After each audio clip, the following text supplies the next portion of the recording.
Let's look at an example so that we can get some practice using that drift current density equation, but also so that you can get familiar with some typical values for all of these parameters. So in this example, we want to calculate the drift current density for silicon at a temperature of 300 K. We're told that the silicon is doped with arsenic at a concentration of N sub D equals 8 times 10 to the 15th per cubic centimeter.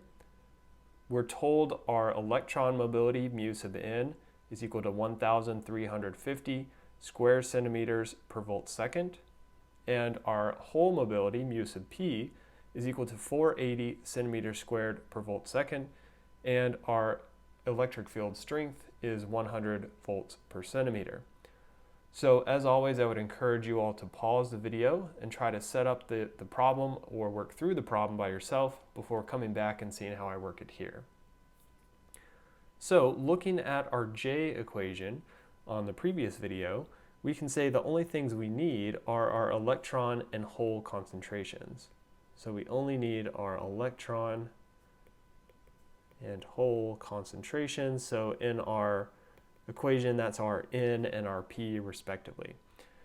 So if we go back to and think about what we talked about when we looked at our mass action law, we said when we have dopant levels that are much higher than our intrinsic level, we can say in this case our electron concentration is approximately equal to our dopant concentration. So our dopant concentration, of course, was given as 8 times 10 to the 15th per cubic centimeter. And so the reason we can say that is because that N sub D is much greater than our N sub I.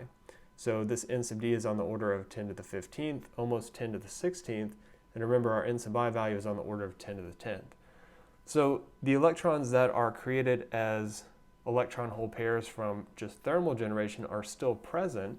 It's just that they're overshadowed by this much larger number of electrons that are being donated by the arsenic donor atoms. Okay, so this is our approximate electron concentration. So what we can do is we can use our mass action law to figure out our hole concentration.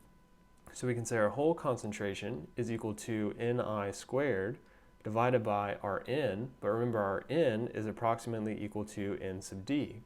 So plugging in values, so we have our Ni, which was 1.5 times 10 to the 10th, so we had calculated that in a previous example. So we square that value, and now we divide by 8 times 10 to the 15th, and we get that our hole concentration is approximately 28,125 per cubic centimeter. Okay, so obviously our electron concentration up here is much larger than our hole concentration, so we can say because that's true, so since our N is much greater than our P, we know that our J sub N is going to dominate.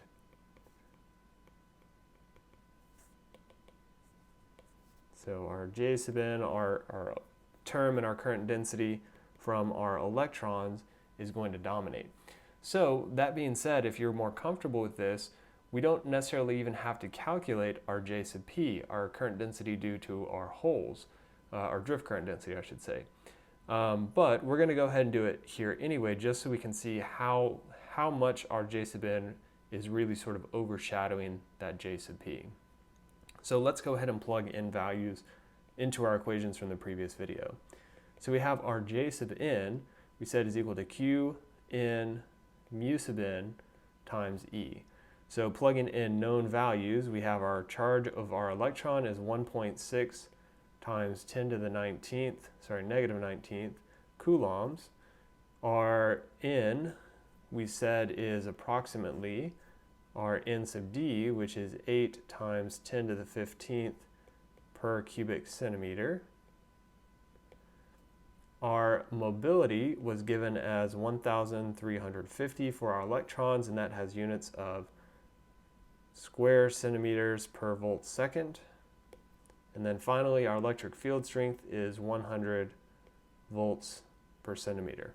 And so I'm not always going to write out the units, but I want to do it this first time just so we can see how they cancel out. So we have our volts here canceling out. We have our 2 centimeters canceling out with 3 here and leaving just 1. We then have this centimeter in the denominator left, so that's going to give us 2. We have this second here in the denominator, and let's go ahead and take a closer look at that. Let's go ahead and write our numerical values. So we have this j sub n. If we just crunch in those numbers, we get that that is 172.8, and then our units that we have left, without sort of simplifying any further, are we have coulombs per centimeter squared per second. And so that's just with those units we have there. So let's simplify these units a little more so we can say this is equal to dimensionally. So I've got a little d over the equal sign. So our coulombs, remember by definition, is amp second. So of course we still just have our centimeter squared here and our second per second here. So now our second and our per second are canceling out, and we can see we have our expected unit of amps per square centimeter. Okay, so that would be our j sub n. So we can also calculate our j sub p. So our j sub p is of course q times p times mu sub p times e. So our q is still 1.6 times 10 to the minus 19th coulombs, because the hole has the same magnitude of charge as our electron. Our hole concentration or hole density is 28,125, as we found from using our mass action law. So that's per cubic centimeter.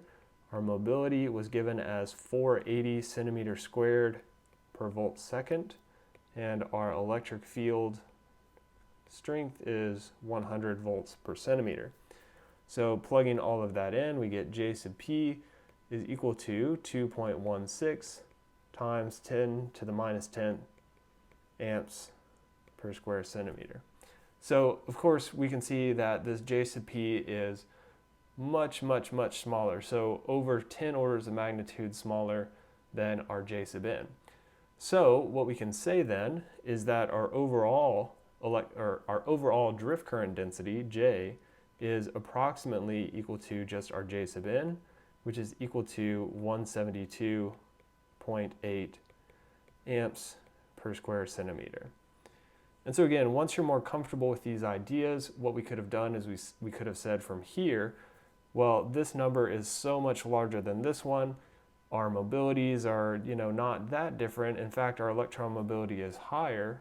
So based on all of that, we can say we don't even need to worry about calculating j sub p, and we can just ignore this and only do this bit here.